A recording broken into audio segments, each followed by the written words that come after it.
Banking সেক্টরের প্রায় 1/3 টাকা চুরি হয়ে গেছে আসলে। আর এই 35% 36% এনপিএল নিয়ে আমাদের যাত্রা শুরু। সো শুরু থেকে আমাদের যেটা চেষ্টা ছিল সেক্টরটাকে স্টেবিলাইজ করা প্রথম, তারপরে রিক্যাপিটালাইজ করা। এটা হচ্ছে নিয়ম যেটা, সেটাই আমরা করার চেষ্টা করছি। এর মধ্যে স্বাভাবিক নিয়মেই অনেক রকম, তো সোশ্যাল মিডিয়াতে গুজব, প্রথম গুজব ছিল সম্মিলিত ইসলামী ব্যাংক নিয়ে, যে সম্মিলিত ইসলামী ব্যাংকের কার্যক্রম বোধহয় বন্ধ হয়ে গেছে এই সরকার আসার পরে।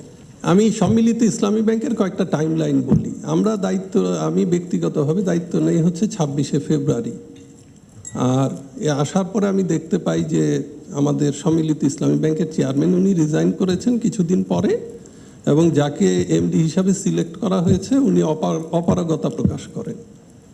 আমরা কিন্তু আসলে বসে থাকিনি, আমরা সাথে সাথে একজন এমডি নিয়োগের জন্য অ্যাড দেওয়ার পরে এটা 25শে মার্চ ছিল লাস্ট ডেট অ্যাপ্লিকেশনের। দেন এটা বাছাই প্রক্রিয়া, আপনারা জানেন বিভিন্ন সংস্থা থেকে রিপোর্ট নিতে হয়, এই প্রক্রিয়া শেষ করতে প্রায় 1 মাস সময় লাগে। এরপরে আমরা তাদের ইন্টারভিউ নেই 6 এবং 10ই মে, এবং একজন এমডিকে সিলেক্ট করি আমরা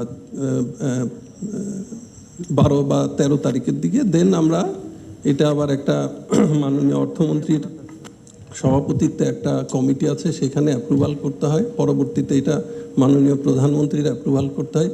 এই প্রক্রিয়াগুলো আমরা শেষ করতে করতে মের শেষে আমাদের এই প্রক্রিয়াটা শেষ হয়। একইভাবে আমাদের যে সম্মিলিত ইসলামী ব্যাংকের বোর্ডও গঠন প্রক্রিয়া করতে কিছু সময় লাগে, এবং সম্মিলিত ইসলামী ব্যাংকের বোর্ডের আমরা আসার পরে যে সভা, যিনি চেয়ারম্যান যাকে নিয়োগ দেওয়া হয়, উনি গত